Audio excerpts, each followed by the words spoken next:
Example number 6 Heron formula class 9th। देखिए क्या कह रहा है। Sania has a piece of land which is in the shape of a rhombus. She wants her one daughter and one son to work on the land and produce different crops. She divides the land into 2 equal parts. If the perimeter of the land is 400 meter and one of the diagonal is 160 meter, how much area each of them will get for their crops? देखिए question इस तरह से है। सानिया के पास एक field है जो rhombus के शेप का है, ठीक है, और वह इस खेत को अपने लड़के और लड़कियों दोनों को देना चाहती है बराबर, ताकि उसमें क्रॉप पैदा करें। मान लिया ये उसके लड़के का है, सन का, और एक डॉटर का, जो भी है, इसको 2 बराबर भागों में उसने बांट दिया, ठीक है। कैसे बांटा? 160 मीटर इसकी डायगोनल, इसको 2 बराबर भागों में ये बांटना चाह रही है, बांटना चाह रही है, ठीक है। नहीं तो पहले इसकी कितनी एरिया मिलेगी वो पूछता है कि इसकी एरिया कितनी होगी, जबकि जो इसका पेरीमीटर है 400 मीटर है। अब जो उसके बाद फील्ड है, खेत है, उसका आकार कैसा है? रोम्बस के आकार का, समचतुर्भुज आकार। तो पहले इसकी भुजा कितनी है हम निकाल लेते हैं, ठीक है। तो हमने क्या इसमें लिखा perimeter rhombus equal to 400 metre. तो हम क्या मान लेते हैं? Let side of rhombus, Hindi में क्या बोलेंगे? समचतुर्भुज की भुजा। Let side of rhombus equal to A, ठीक हो गया। ए मान लिया हमने, कितनी मानी? ए मानी, स्मॉल ए मानी, हमें पता नहीं था भुजा कितनी ए। तो पेरीमीटर कितना हो जाएगा इसका? पेरीमीटर पी इक्वल टू कितना हो जाएगा? ए प्लस ए प्लस ए प्लस ए, 4 की 4 भुजाएं ऐड हो जाएंगी, इक्वल टू कितना? 400 मीटर हो गया हमारे पास। ए तो 4 इक्वल टू कितना आया हमारे पास? 400 मीटर आया। ए इक्वल टू कितना हो जाएगा? 400/4 होगा ना, 400 मीटर अपॉन 4, तो कितना आएगा ये? 100 मीटर। कितना? यानी कि ए का मान कितना आ गया? 100 मीटर। यानी कि जो हमारे पास फील्ड है उसकी जो रोम्बस के शेप का है, उसकी प्रत्येक साइड कितनी आ गई?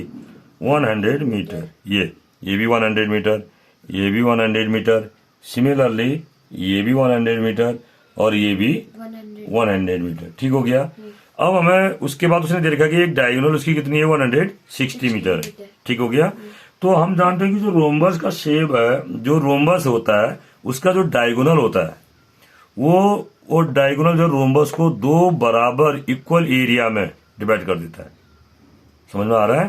रोम्बस का जो डायगोनल होता है उसको 2 इक्वल एरिया के ट्रायंगलों में डिवाइड करता है। ये कॉन्ग्रेंट होते हैं। कैसे? क्योंकि देखो ये साइड इक्वल टू ये साइड इक्वल टू ये साइड, और ये दोनों में कॉमन है, एस प्रॉपर्टी लगेगी, तो बराबर एरिया होती है इनकी, ठीक हो गया। हम क्या कहना चाह रहे हैं? समचतुर्भुज का जो विकर्ण होता है, रोम्बस का जो डायगोनल होता है, वो समचतुर्भुज को यानी कि रोम्बस को 2 बराबर क्षेत्रफल वाले, 2 इक्वल एरिया वाले त्रिभुजों में डिवाइड कर देता है, बांट देता है, ठीक हो गया। आगे देखिए, अब क्या निकालेंगे? अब वो कहता है कि प्रत्येक को कितना मिलेगा, एक का निकाल दीजिए, ठीक है, उसी से पता चल जाएगा कितना नहीं मिलेगा। जितना इसको मिलेगा उतना ही उसको भी बराबर निकलेगा ना। तो किससे निकालेंगे? हीरोन फॉर्मूला से। देखो कैसे निकालते हैं। हाँ तो देखिए, अब हम बात कर रहे थे त्रिभुज एबीडी की एरिया निकालें। तो हमने रोम्बस देखा, रोम्बस की प्रत्येक साइड हमने निकाल दी, 100 मीटर हो गई, और इसका डायगोनल ये यानी कि बीडी कितना है? 160 मीटर है, आया। अब उसके ये जो डॉटर के लिए लिखा था डी, इसको थोड़ा मिटा दीजिए। अब आप देखिए इसमें क्या करेंगे, हम एरिया ऑफ ट्रायंगल एबीडी निकालेंगे। जितनी एरिया एबीडी निकलेगी उतनी किसकी निकलेगी? बीसीडी। तो उसको बांटने के लिए बढ़िया हो गया ना। तो एरिया एबीडी कैसे निकालते हैं? तो हमने लिखा है फॉर ट्रायंगल एबीडी। देखो इस ट्रायंगल एबीडी के लिए देखिए हमारे पास एबीडी के लिए क्या है? हमारे पास 3 साइड दे रखी है हमारे पास, 100 100 160 दे रखा है। तो इसलिए हमने A equal to 100, B equal to 100 और तीसरा 160। ये तो है ट्रायंगल की side. S equal to S means semi perimeter, अर्ध परिमाप, ठीक है। A plus B plus C upon 2, तीनों भुजाओं की लंबाई को जोड़ा, उसमें 2 से डिवाइड कर दिया। 100 प्लस 100 प्लस 160 अपॉन 2, इसको जोड़ेंगे तो बेटा 360 आ जाएगा ना, इतना मीटर आएगा ना। अपॉन 2 करेंगे तो 180 मीटर आया। यानी कि सेमी पेरीमीटर एस कितना आ गया? 180 मीटर। सेमी पेरीमीटर मीन्स अर्ध परिमाप। ये निकालना पड़ता है किसके लिए? हीरोन फॉर्मूला में निकालने के लिए, क्योंकि हम इसको सॉल्व किससे करना चाह रहे हैं? हीरोन फॉर्मूला से करना चाह रहे हैं। तो उसके बाद हमने एस माइनस ए निकाला। एस का मान आपको 180 है, ए का मान आपने 100 लिया है। 100 180 माइनस 100 80 मीटर। ऐसे s minus b 180 minus 100 80 meter, क्योंकि एस का मान 180, बी का मान भी 180 है ना। फिर एस माइनस सी निकाला। एस का मान 180 माइनस सी का मान 160। देखो ये 160 है, सब्ट्रैक्ट किया था 20 मीटर। तो बाय हीरोन फॉर्मूला, यानी कि हीरोन के सूत्र द्वारा, हीरोन के हिंदी में लिख सकते हैं हीरोन के सूत्र द्वारा, एरिया ऑफ ट्रायंगल एबीडी यानी कि त्रिभुज एबीडी का क्षेत्रफल बराबर क्या होता है? ये फॉर्मूला बहुत इंपॉर्टेंट है, याद करना पड़ेगा। स्क्वायर रूट यानी कि वर्गमूल S minus A, S minus B, S minus, यही होता है ना।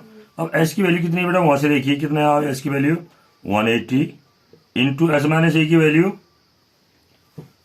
80, एस माइनस बी की वैल्यू 80 है ये भी, एस माइनस सी की वैल्यू 20। देखो कितना सरल है इसका स्क्वायर रूट निकालना। अगर आप ध्यान देंगे, देखो 80 और 80 का तो निकल जाएगा, इसमें कोई दिक्कत ही नहीं है ना। अभी इसका देखो 180 का हम क्या करें? 180 का निकालने के लिए 18 टू जा 36 है ना, 18 टू जा 20 और बढ़ गए। देखो कितना सरल हो गया ये। कितनी आई इसकी एरिया? 80 का तो 80 इंटू 80 80 हो गया। ये 36 का 6, 20 का 10, ये आ जाएगा आप कितना? 4800। 8 40 होता है ना मीटर स्क्वायर। यानी कि ये क्या आया आपके पास? जो एरिया आई कितनी आई? 4800 मीटर स्क्वायर आई। ठीक है, किसकी? एक ट्रायंगुलर शेप, रोम्बस की नहीं, एक ट्रायंगुलर शेप की। तो अब जो वो अपनी लड़की को दे, वो वही पूछ रहा था कि अपने और लड़के और लड़की को जो डिवाइड कर रहा था कि उसमें क्रॉप पैदा करें, नहीं फसल उत्पन्न करें। तो फसल उत्पन्न करने के लिए लड़के को कहें या लड़की को कहें, प्रत्येक को कितनी एरिया मिलेगी? 4800 मीटर स्क्वायर। तो हम क्या लिखेंगे? देयरफॉर एरिया ऑब्टेन्ड, है ना, area obtained by each equal to कितना हो जाएगा? 4800 मीटर स्क्वायर। ईच मीन्स या तो डॉटर ने भी और सन ने भी, मतलब डॉटर को भी इतना ही मिलेगा 4800। इसकी जो एरिया आएगी वो कितनी आएगी? 4800 मीटर स्क्वायर आएगी इस एरिया, इसकी भी और इसकी भी 4800 मीटर स्क्वायर आएगी, है ना। तो इसका आंसर होगा। आया समझ में? ओके।